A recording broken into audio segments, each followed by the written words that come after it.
In today's video, I want to talk about coronavirus lockdowns and the whole controversy surrounding them. It's pretty common knowledge at this point that people who tend to be on the right side of the political spectrum also tend to be against lockdowns and restrictions, while people who tend to be on the left side of the political spectrum tend to be for the lockdowns and the restrictions.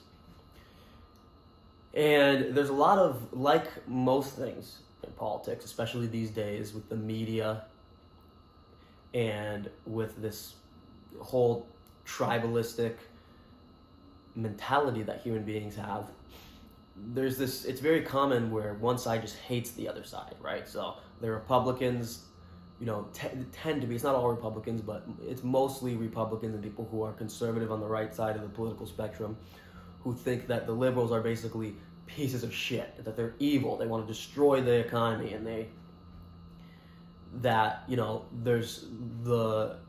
it's hurting the country way more to be locked down than if we were just to open up and deal with the coronavirus and its effects. And the liberals, again, it's not all liberals, but it tends to be liberals, they think, well, why are we prioritizing the economy when people are dying? People's lives are way more important than money, and we have an obligation to our fellow humans to lock down and to wear masks and to take the financial economic hits in order to save their lives. So, and again, because they have this moral belief, they become very, very aggressive toward the other side. And so these two sides kind of hate each other. And what I want to talk about in a minute here is how really these two sides are really on the same page for the most part. There's just a slight difference, but the difference is blown way out of proportion. And so there's this sort of war between the two sides, but really there's no need for any of that because the idea that they even disagree in the first place is mostly an illusion. So let's get into it. So if you remember when the coronavirus lockdowns first hit, it was first said that they would only be around for a couple weeks, maybe a month. We decided to lock down temporarily, and then we could just to stop the virus from spreading out of control, and then we could open back up. It was just a temporary thing. And nobody seemed to really have a problem with it. Even the people who are vehemently against the lockdowns now and the mask mandates and such were like, all right, I can do this for 2 weeks. We can handle 2 weeks or a month of lockdown. It's not a big deal. But then what happened was the lockdown didn't end after 2 weeks or a month. They continued for many, many months, and they continued for over a year. And there's still restrictions in place in certain jurisdictions. A lot of the country has opened up now, but there is still talk about maybe shutting back down, or some jurisdictions have reinstated the mask mandates. So there's still a lot of tension and disagreement among people on how this should be handled. But again, there wasn't really any disagreement until the lockdowns were prolonged. Okay, so the point here is that there is nobody who's against the lockdowns. Everybody's fine with locking down to save lives temporarily. The question is, how long are they willing to put up with the lockdown, right? And so it seems like Republicans aren't really willing to put up with lockdowns for more than a month or two. Like after that, they're like, all right, look, we can't shut down the whole country, the whole economy. We have to just accept that coronavirus is part of life, and it's going to kill people every year, just like car accidents. It is a threat, but it's just another thing that makes the world more dangerous.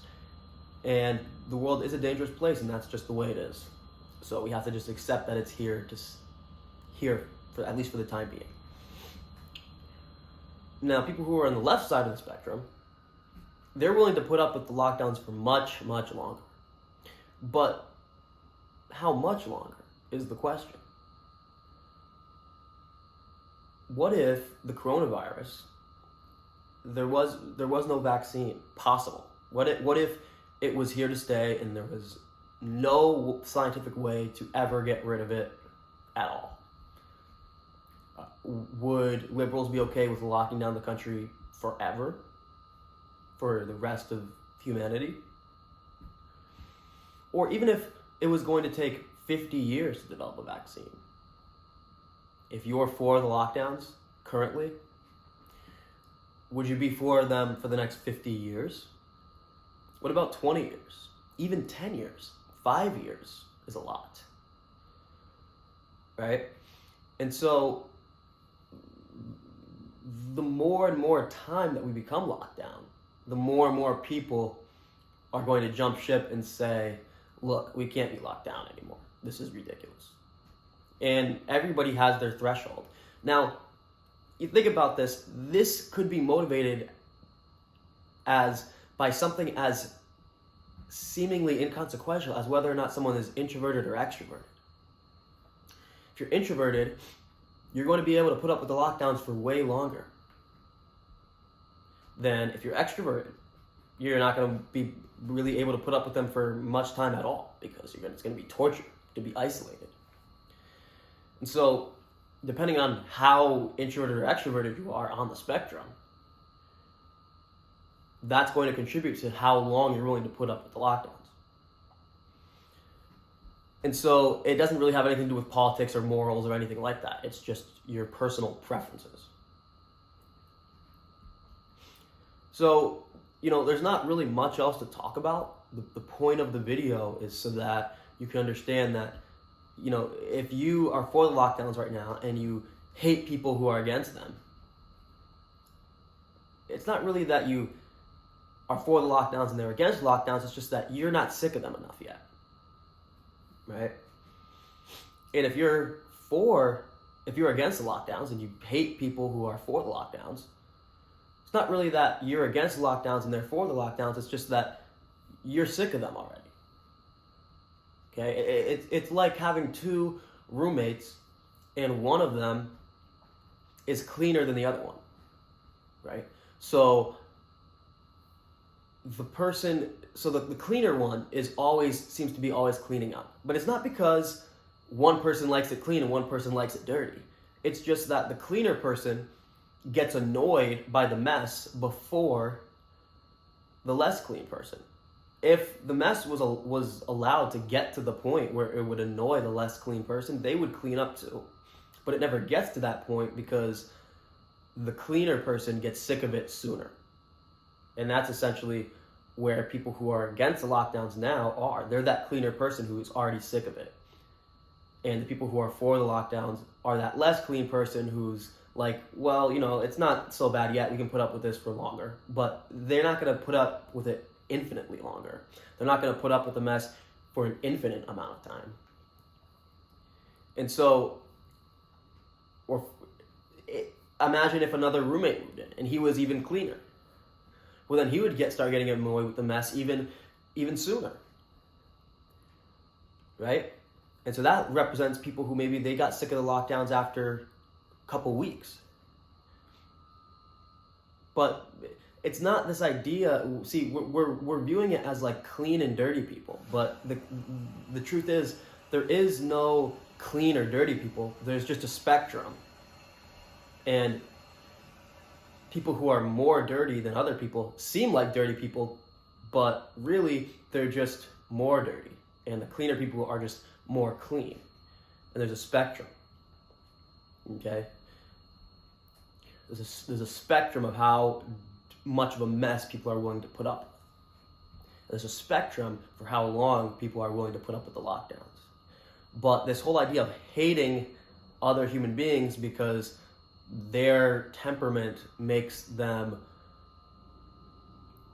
less able to handle the lockdowns, or their economical or moral beliefs make them sick of the lockdown sooner, to hate other human beings for that is like, it's just ridiculous, right?